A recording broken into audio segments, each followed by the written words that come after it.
Good evening, everyone. How y'all doing this evening? I'm kind of a little bit under the weather, so excuse me if my sound different or if I keep coughing too much. This is Yusuf Chowdhury once again tuning in live from San Antonio, Texas. It is 9:41 p.m. Central Time, and tonight's subject. Give me a second here.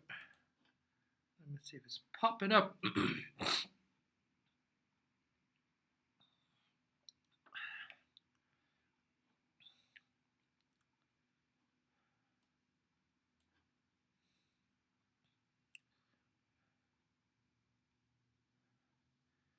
There you go. Okay, I can see. All right, my Facebook looks good. Now, let me know if my sound is clear. let me know if my sound is clear.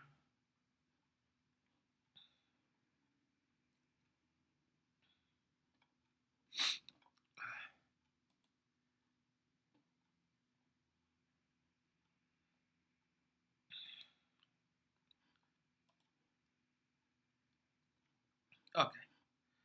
I was just trying to share this. Hey, Veronica, what's going on? What you up to? What you doing in San Diego? Are you on a business trip or a vacation?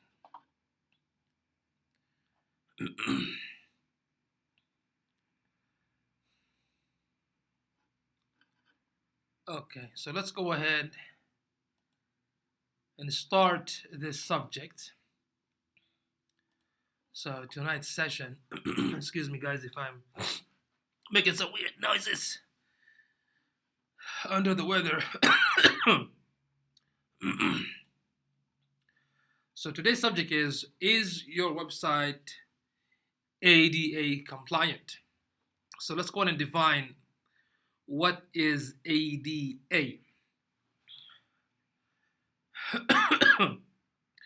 AD basically stands for the American with Disability Act.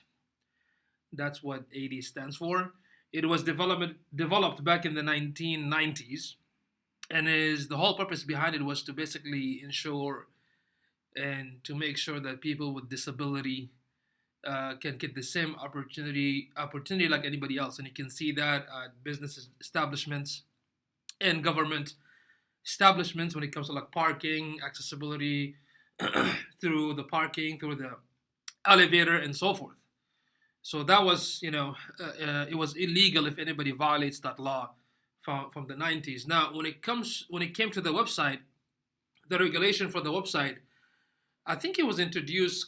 You might want to double check that. I'm not sure if it's 2003 or 2009 when the implementation and the rules for website came into effect. So that basically means when you build a website, you do have to take into consideration people who are visually impaired or people that cannot hear, and people with disability. You have to take those things into consideration.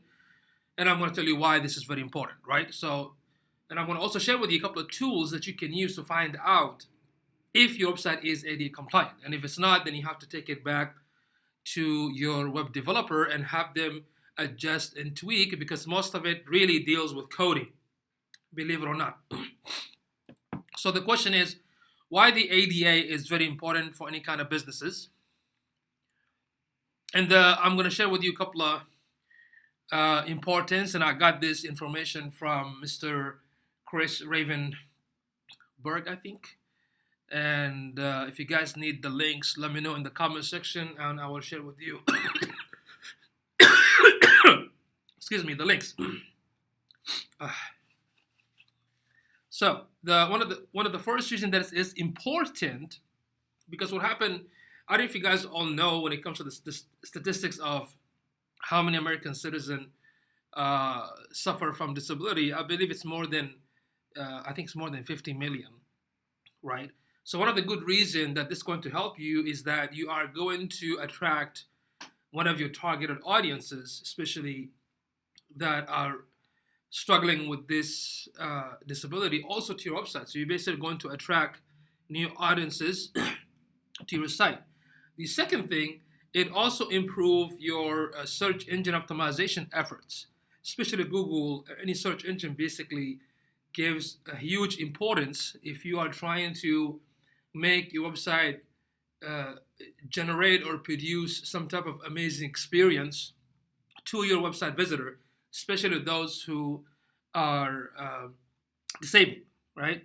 Number three, it can also help you with the reputation in a sense that if you get such customers, imagine how they can share that type of news or information within their channels or within their own community.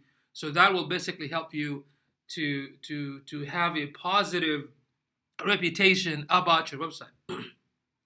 Number four, it can also help you overall to make the usability of the website super awesome, whether for folks with disability or none.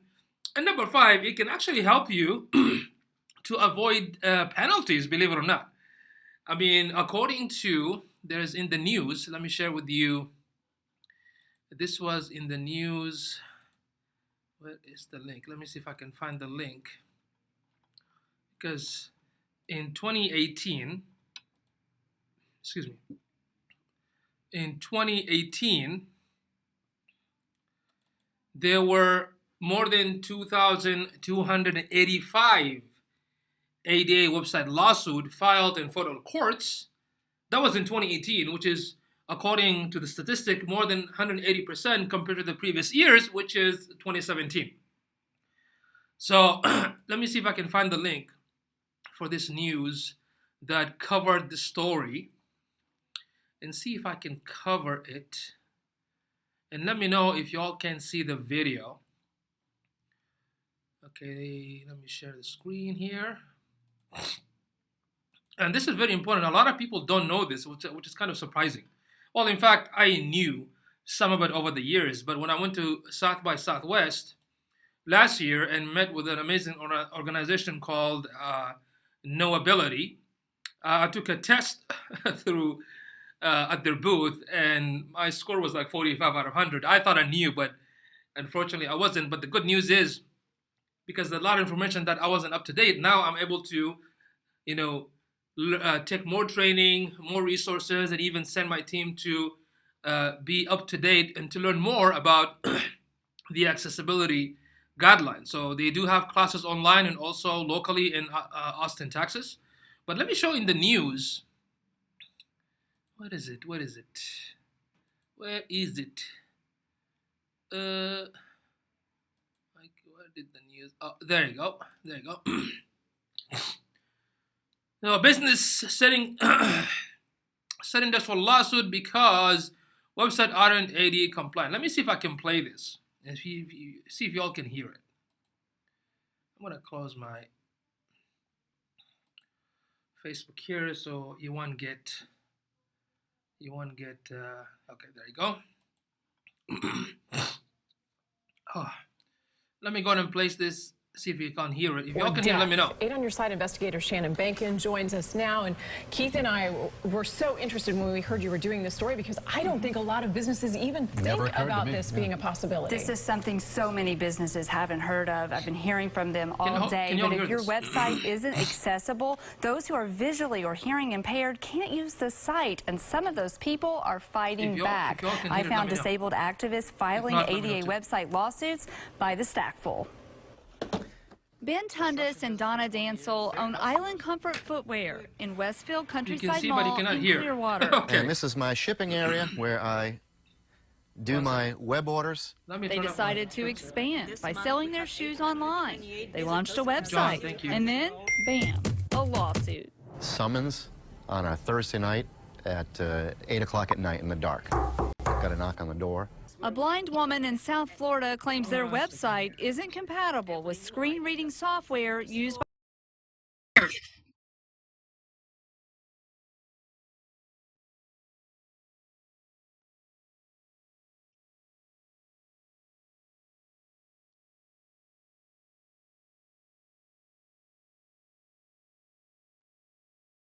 You don't hear this?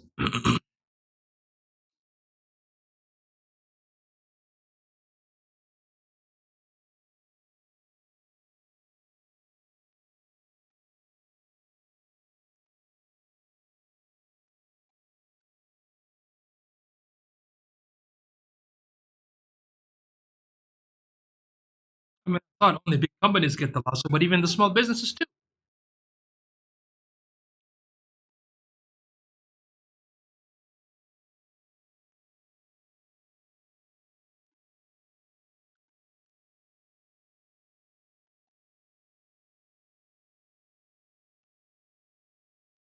You can't hear anything. You can hear the video.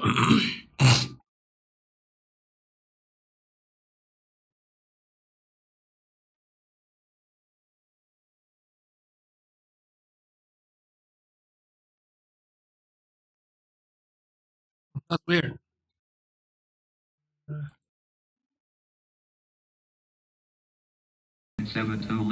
To better understand the struggle Okay, I don't know facing the why the sound is blind, not I coming sat up. down with Louise Payton, a Tampa woman who uses a screen reader to do things like shop, Well, I'll share the link in the comment section read the news, so y'all can basically go and watch it. and use Facebook. When websites don't have the correct codes to communicate with her software, she's excluded. Y'all can hear right now, right? It has to be really frustrating. You get this far and you can't get past that one thing. Exactly. Sure why Frustrations the like sound that are wasn't why working. Chris Danielson of Interesting. the National Federation of the Blind. Sorry about that. I'll share the link in the comment section so y'all can check and see what's going on. I'll share the link for you guys.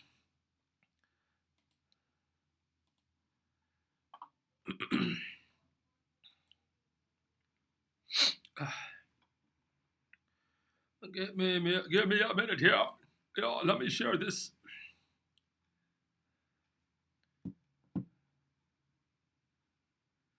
Thank you, John. Yeah, I basically activated my headset, so I was able to watch the video with no problem. But for some reason, the sound wasn't coming up on your side. So let me share this link, and when you get a chance, check it out. So this is a serious thing, you know. I mean, I'm gonna also share some of the stuff. We're gonna go into more detail in a few minutes.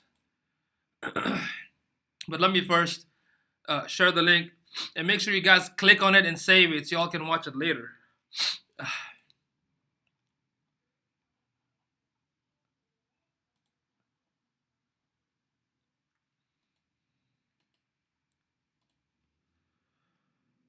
Okay, so that's from the news. So we defined what is ADA. We talked about 5 reasons why implementing ADA is really important. We talked about how it increases the target audience to your website. It helps with the SEO efforts. It's help with your reputation and the excellent usability of the website. And also, excuse me, it can also help you um, avoid penalty, legally. Okay.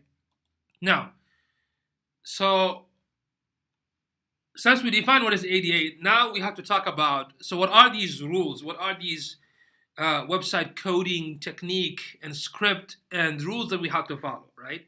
There is something called WCEJ or WCAG, which stands for Web Content Accessibility Guideline. Okay, Web Content Accessibility Guideline. And if you want to check out the link for website accessibility guideline, I mean, you can definitely go to the w3.com that has all the rules in the world of the internet when it comes to building the website in general. Then you have a specific rule just for the disability part of, or the accessibility part of the rules, right? So you can definitely go to this link, which is really long and super detailed. Let me see if I can find it. Super long and detailed. Let's see, what is it at?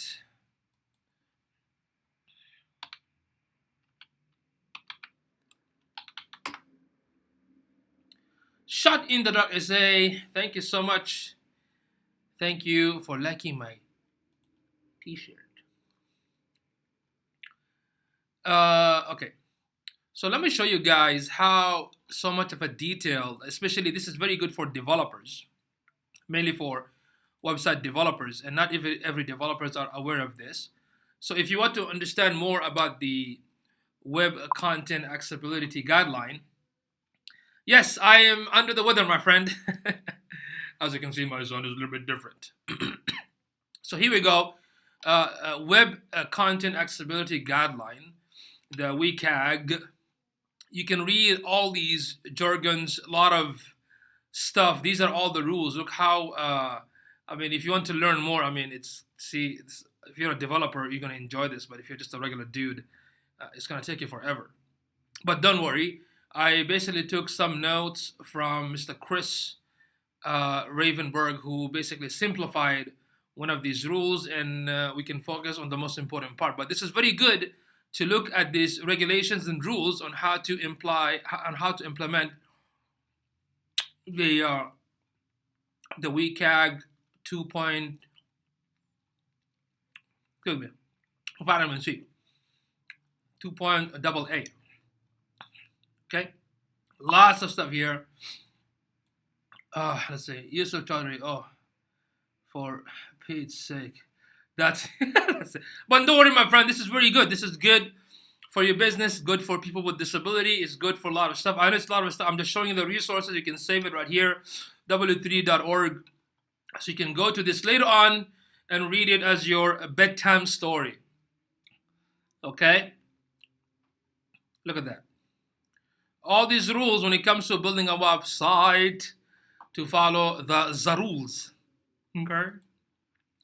Okay. But don't worry, I will do my best to simplify this.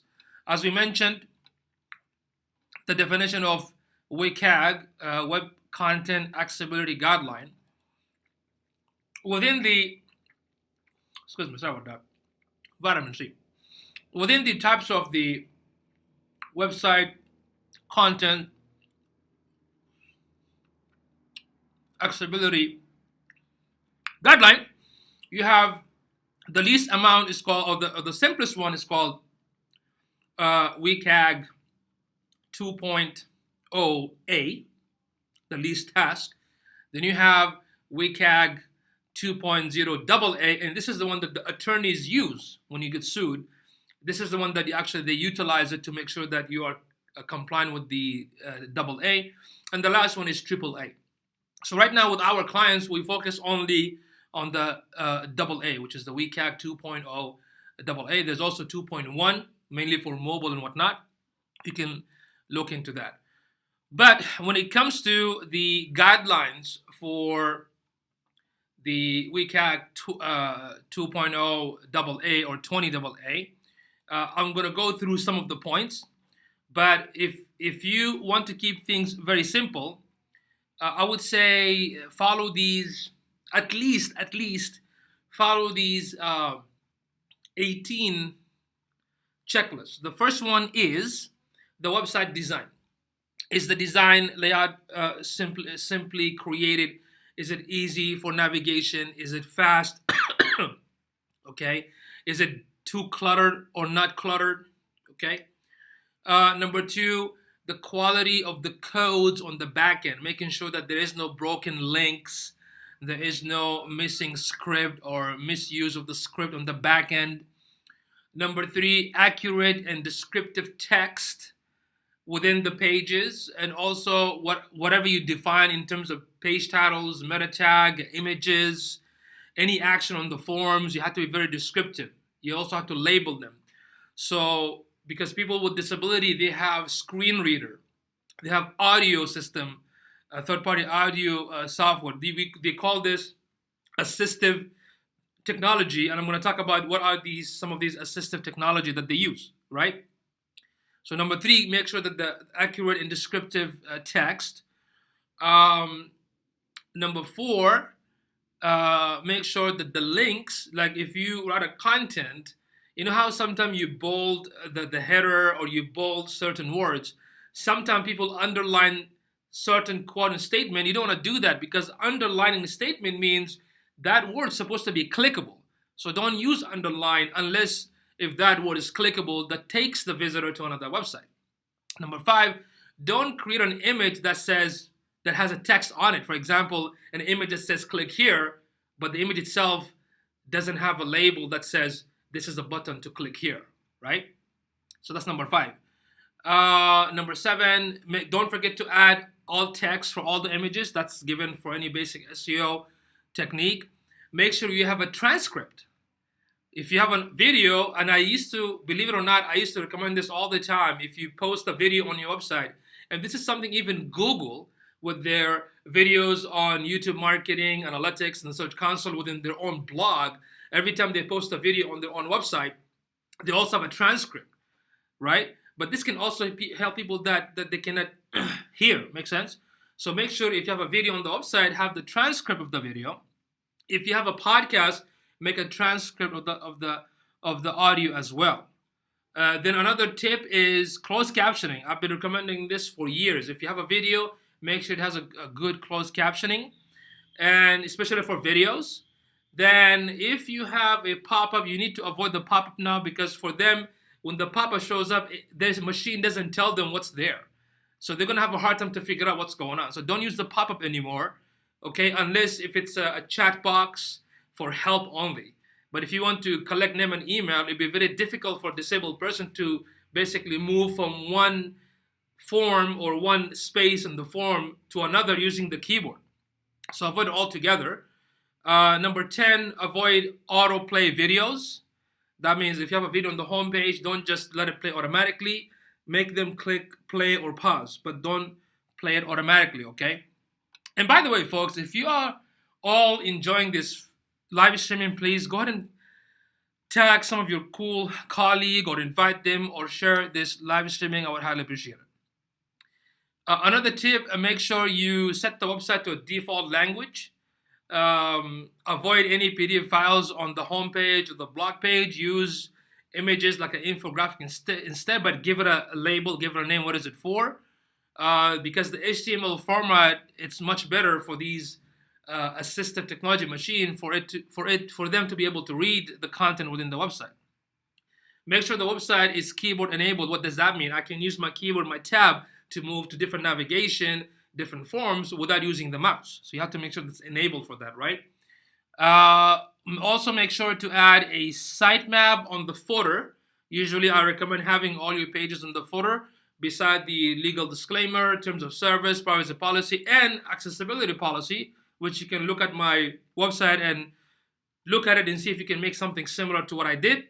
So you can put it on your website if you are going to work on making your website AD compliant, because that will also protect you from any type of lawsuit. Because if you get sued and you have an accessibility policy telling the visitor that, look, you're aware of the AD compliancy and you're working on it to fix it, so make sure you work on it to fix it and put that accessibility policy on the bottom of your website, on the footer, on every single page. Okay. When it comes to the assistive technology, the services that the assistive technology provide, hey Anil, what's going on? Like text-to-speech services, closed captioning services, text reader and magnifier, screen reading software, or optical character readers. These are some of the 5 type of services that the third-party companies offer people with disabilities. So you have to make sure that your website is compatible with all these services. And last but not least, you can add a specific chat service that's for accessibility, and I believe there's only one company that does that specializes on having a chat support for your website, specifically meant for people with the disability. And the name of the company, I believe, is let's see, let me see if I can find it.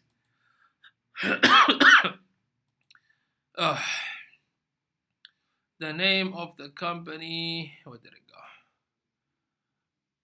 It's called Oakley or something. Where did it go? Let me look it up. Oak. Yeah, it's called Olark. Okay, let me show you.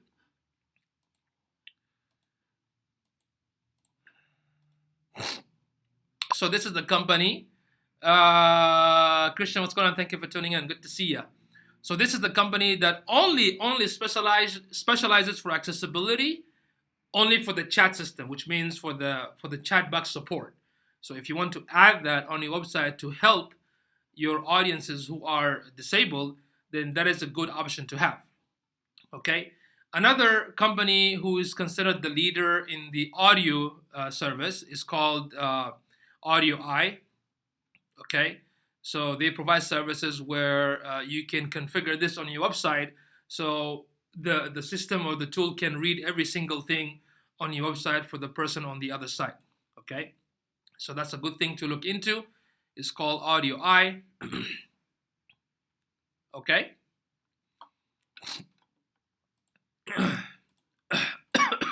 If y'all have any question, please let me know. So those are some of the checklists that I would highly recommend that you need to make sure that your website does those. Now, going back to what is the WCAG 2.0 AA. So for that one, I'm going to share this awesome link by Mr. Chris Rivenberg. So he basically, what he did, you guys saw the previous link that shows the guideline, and they're like, I don't know, probably 300 pages or something like that. So he simplified it and basically used the most important part. So make sure you save this link. Okay. What? Facebook says I cannot share that link. What the? Facebook said I cannot share that link. Why? If you think it doesn't go against your government, let us know. Yeah, oh my God, Facebook. I think this was an error.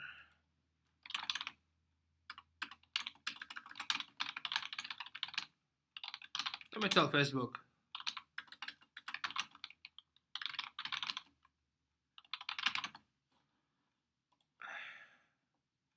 Why would they block this? Okay. Basically, what you need to do, go to this link that says accessible.org. Go to accessible.org WCAG-20-guide.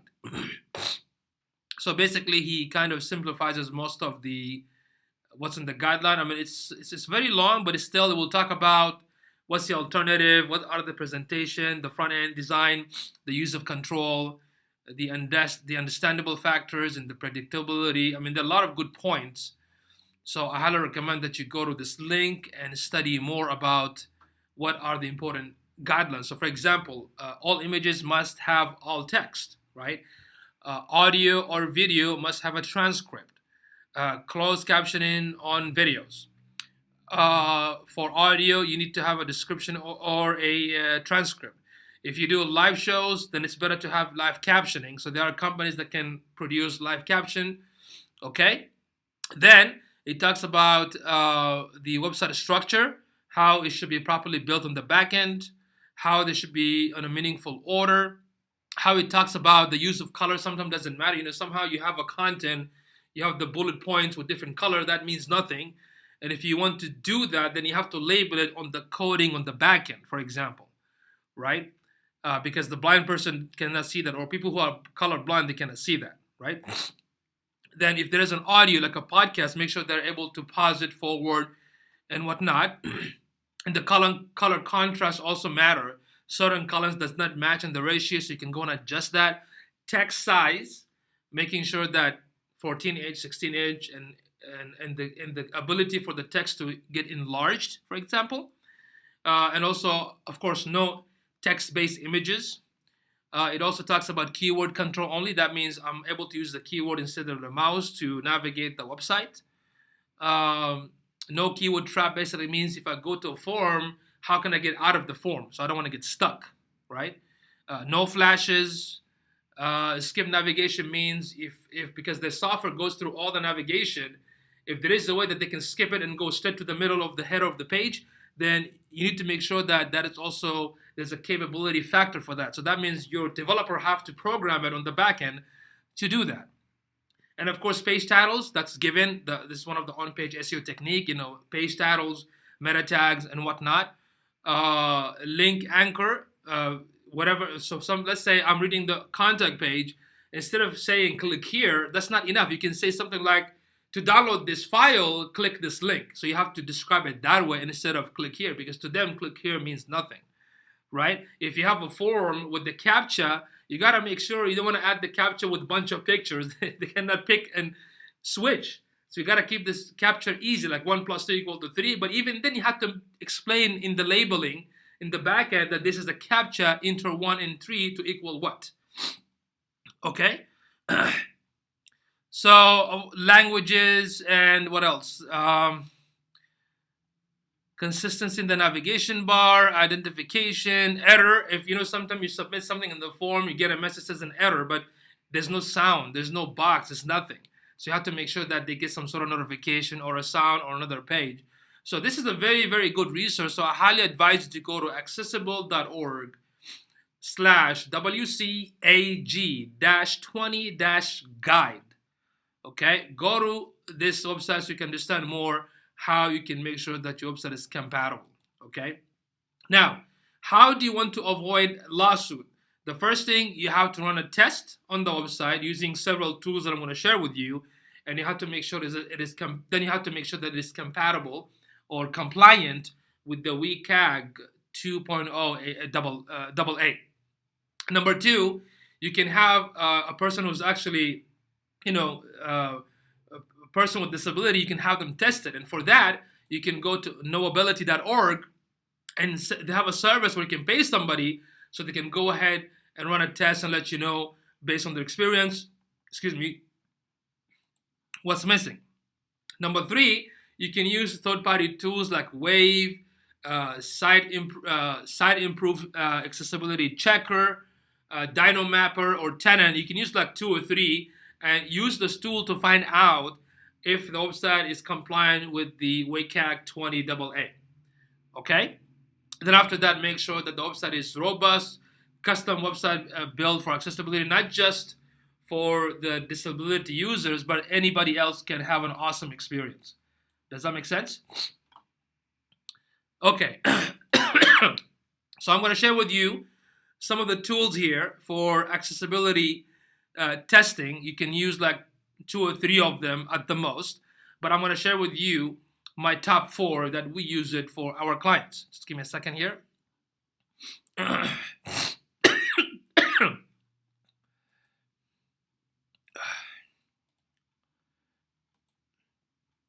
Okay, so the first one, Wave or wave.webaim.org. This is the one that most attorneys use. So what you do, you put your website right here, then it will tell you exactly what is the issue. So for example, let's take some website. Let's use, if anybody wants me to look at the website, let me know. Let's see. I'm going to use my own website. I'm going to show you what's missing. I did work on it, and let's see still what else is missing.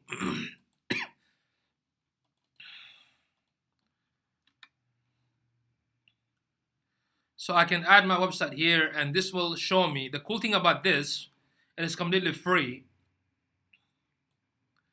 it is analyzing right now.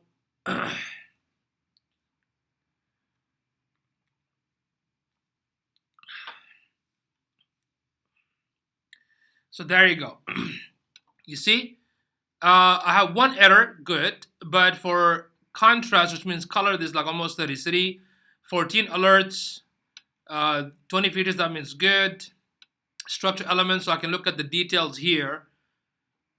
Okay, will tell me exactly what is the issue, how I can fix it. This is a structure right here. And the cool thing, it will also tell me the color contrast. So now I can look at the home page, click on this, and it will explain to me very low contrast between foreground and background colors. When I click on the code, it shows me exactly where the issue is, so my developer can go and make the changes. Does that make sense? So that's why I love, this is one of my favorite tools.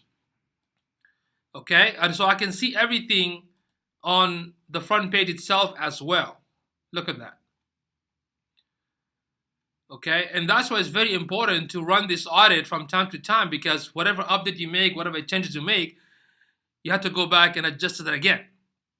Okay, so that's one of the awesome tools that I highly recommend that everyone should use, and you can pass this back to your developer. If I turn off the styles, it will show me just like a regular old school site. Turn the styles on, then I can see it on the live site. Okay, so that's the first one.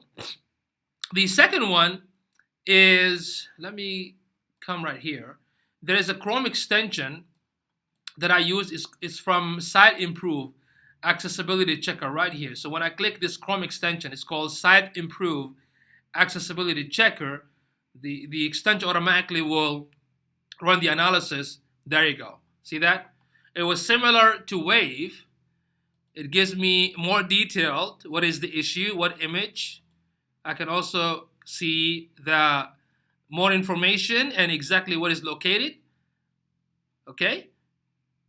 And the coding part. And more information about the WCAG 2 and what I need to use. As you can see, a lot of it, some of it could be something you can make the change, but most of it going to be coding. So your developer has to go back and make those changes. Okay? So this is another amazing tool. So we talked about Wave and Site Improvement Accessibility Checker. Another one, this is not free. I love this one. This one also visual. I can enter any client's website and it will give me a whole visual about the full website, and I can share with the customer every single page and exactly where the problem is and send him a report. It's called Dino Mapper, but this is not free. The Wave and the sitemap is free. Okay, Tenon is another awesome company. When I get the testing from their tool, basically I get all the result in Excel sheet, so I can pass it to the developer. And the cool thing about this company, I can also hire them to fix, let's say, my client's website, and we can basically share the profit, or I can charge my clients different price and whatever they charge. So these are the top 4 that we use to run an analysis when it comes to ADA.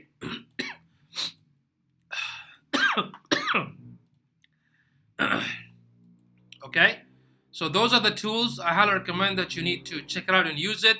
Now, there is another tool for WordPress. It's a WordPress plugin. Now, you have to be careful because some folks out there will basically say that we have a WordPress theme ready for accessibility or a plugin ready. This is incorrect. It is impossible for a plugin to be just one plugin can do all this work, because there's so many things on the back end. You have to do it manually, especially when you keep updating new content. You have to fix it manually. So this plugin, one of the popular plugins for WordPress is called WP Accessibility.io. Once you install this plugin, you can have something like this on the website. You see that accessibility tool. So if I click this, it can change the structure of the site. Can decrease the text. See that?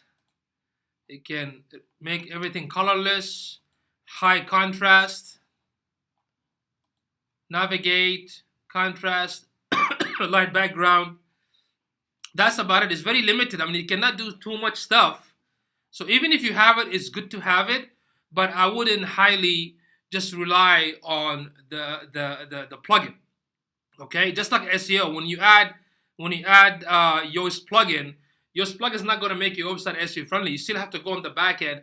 Hey, Kathy, what's going on? Thank you for tuning in. You cannot use the Yoast plugin and activate it thinking that will optimize your website. No, you still have to manually add page titles and meta description, so forth. So same thing with this one. it's good to have it, but you don't want to rely on it 100%. And the reason, why is that?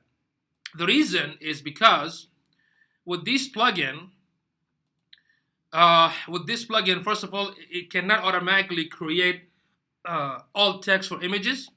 It cannot label certain words within the forms. It cannot do or create captioning for videos or transcript for audios. It cannot, make PDF accessible. It cannot ensure that your website is fully functional according to the on-keyboard functionality. Yeah, sorry about that. Still under the weather. So what's the option? The option is eventually you have to hire somebody, like myself or somebody else. So if you do hire somebody else or myself, you need to make sure that they will perform a full audit on the website and create some type of accessibility plan and implement the task. And if you don't want them to implement it, then they can pass those accessibility plan to your developer so they can also implement it on, let's say, your behalf. Okay? And they can conduct annual audits. So the prices for accessibility services can range anywhere from $2,500 to like probably $12,000 to $50,000, depends on the nature of the website. But if you practice the basic checklist that I mentioned, and if you use the free tools to go back and make the adjustment, at least that can help you. And don't forget, if you are going to implement the ADA, you also need to have the accessibility, the accessibility policy on the footer. So let me show you a copy.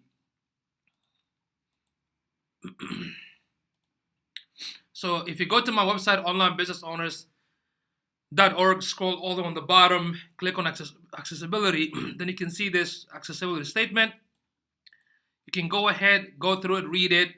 Feel free to copy it. Just make sure don't use my email address. Copy it and change it to your own email, or change the verbiage a little bit so you won't get in trouble legally, okay? But once you do this, don't just sit around there and not make any changes. I mean, the objective of having this is to tell the website visitor that you are actually aware of the ADA compliancy, and you're gonna do your best to fix it. This is one of the awesome websites. I highly advise you all to go and read and even sign up with their online classes. They talk about everything on accessibility for website, mobile apps, augmented reality and AR, and they also have a local workshop that you can attend. So I highly recommend that if you want to increase your knowledge, go ahead and check this website, okay? It's called Knowability. Okay? Okay. All right. Is there, and by the way, for the type of, this is the type of assistive technology. So you have screen readers, screen magnification software, text reader, speech input software, alternative input devices. All these are used by folks that suffer from those type of disability. Yes, it was required back in 1990, but they never had the, Michelle, what's going on? Thank you for tuning in. They never had the regulation for the web. I think that was introduced in 2009. But in 2018, there were more than 2,200 companies that went through a lawsuit. So that's a lot. Okay, I have a link here I shared in Facebook. Knowability is awesome. Yeah, check it out. So you can check this link right here from, excuse me, where did it go? I shared it in the, in the comment section. It was in the local news that talks about how many companies got sued and how it's so expensive. So why not prevent that to happen if you just practice this? And if you think about it honestly, because I was talking to Carolyn today in our workshop, that is actually very good practice, because you're trying to provide the best experience to your customer, whether they're disabled or not. Make sense? So if you think from their perspective, that means your website is going to be super functional and super simplified, and it is going to do what it's supposed to do. Make sense? And that is very good for SEO as well. You know what I mean? So when you get a chance, go back and watch the replay. I did cover about that in the beginning, about the 5 reasons why this is very important for your business, and everyone should know about this moving forward. Because right now, this year, in fact, last year, we started to, when we build the site, we do inform the client that, your website has to be AD compliancy, and there's a different price for that. Okay. I had to type the whole ADA law for a client back then. Yeah. Yeah, but now you can find everything on the link that I gave you. The Knowability, they're amazing. They have tons of awesome resources online and offline. But check out some of these awesome tools that I talked about. Okay? Okay, guys. Any more question? It is 10:27 p.m. Central Time. Let me know if you have any more question. I'm kind of under the weather. I apologize if I'm like coughing like crazy. So I hope this session is beneficial. Was beneficial. If you can tag some of your cool friends, feel free to do so.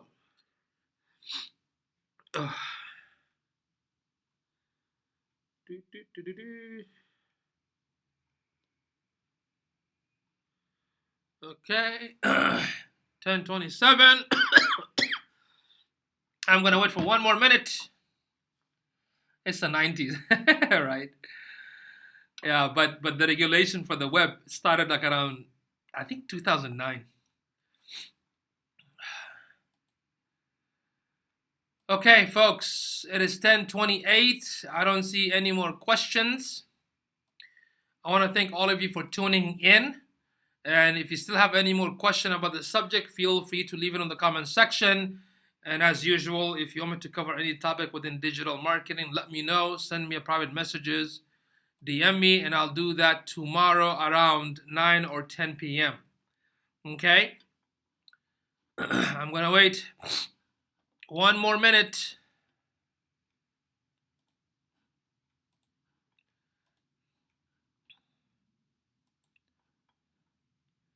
I'm going to wait 1 more minute. Thank you for tagging Mark.